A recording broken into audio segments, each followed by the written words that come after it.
Hi everyone, it's Joe here. So I work with the real estate company Sydney Listings. I just thought I'd answer the question about how to deal with tenants that are 1 or 2 days behind in arrears, or tenants that are regularly behind in arrears. It can be a lot longer. And there's certain people that are often behind on their rent, and often we just kind of demand that they pay on time, obviously. But sometimes there's a bit more going on, so I just thought I'd share some stuff we've found useful for anyone who might be experiencing this. So I'm just going to share my screen just to make it a bit easier to understand. Okay. So what I'll do, I'll just run through this nice and quick.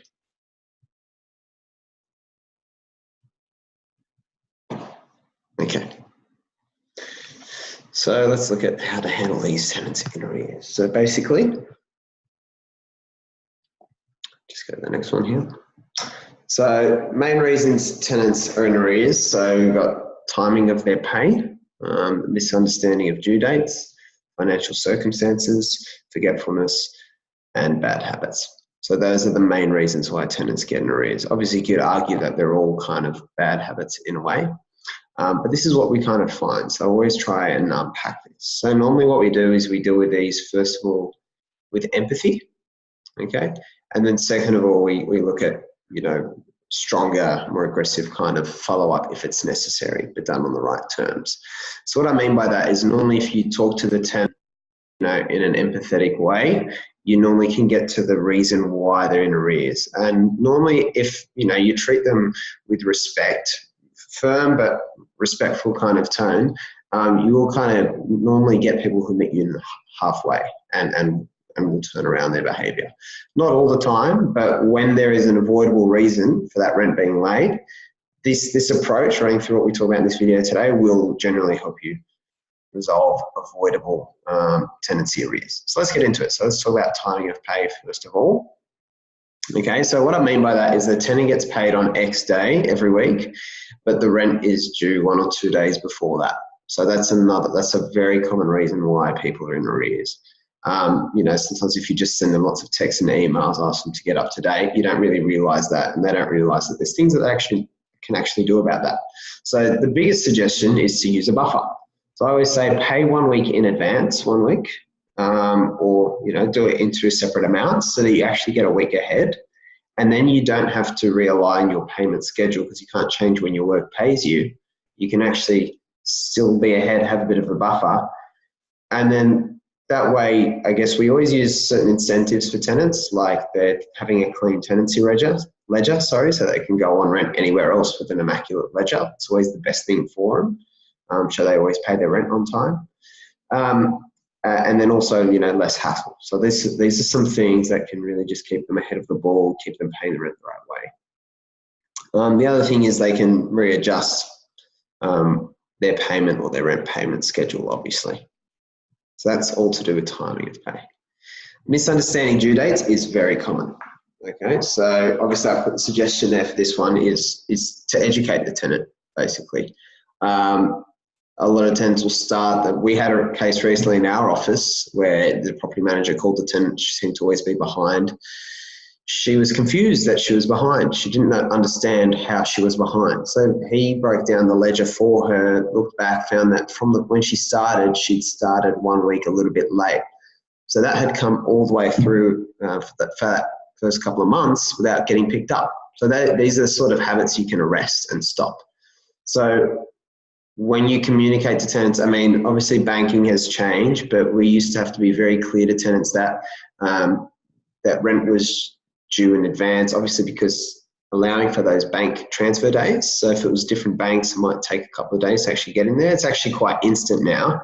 But you also got to be conscious of when rent actually gets receipted to avoid kind of, arrears notices and that sort of stuff. So we always encourage tenants to be 7 days ahead. Basically tell them why not, be clear, have peace of mind, allow a bit of a buffer if something goes wrong, like there's a dishonor or there's not enough money in the account that day. and what's in it for them. So always bring that to the forefront, because obviously we always want our rent, and we can call tenants and ask them for it so often, but eventually they'll fatigue to that. So the best thing to do is actually highlight what's in it for you, Mr. or Mrs. Tenant. You won't get hassled by us if you rearrange, these payments to come a bit earlier and get on top of your due dates, and then you'll have a clean ledger record for future renting, as discussed. Financial circumstances, when they have tough financial circumstances, this is obviously a lot more difficult. So most people we see on their application in suburban areas do live week to week.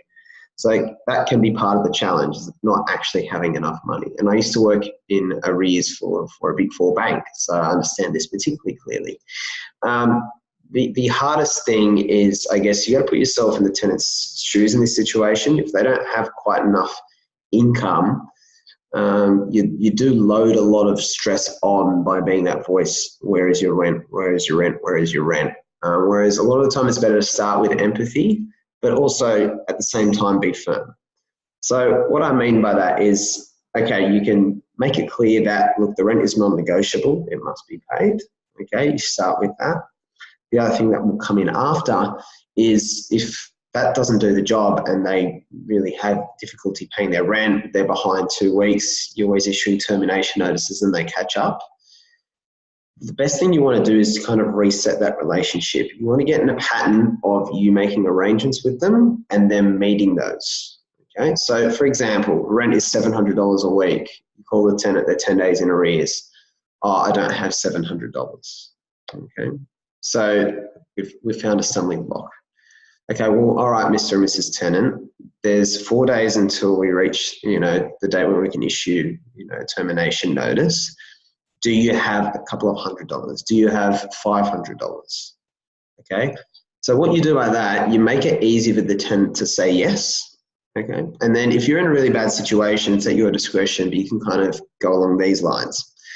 Mr. and Mrs. Tenant, what I need you to do is to pay that $500 if you can tomorrow. Okay, now by keeping that arrangement and paying that $500 tomorrow, it's not going to take away the issue of the rent you owe, because rent is still owed. We need this to pay the mortgage for the landlord. But what we are doing is creating a relationship where if you pay that arranged amount tomorrow, we know that we can trust you. We know that you're keeping your payments. Then we can make another arrangement after that. The more you keep your word with us and keep us informed, the more trust we have, and therefore the more flexible we'll be able to work to help your needs while still looking after our landlord.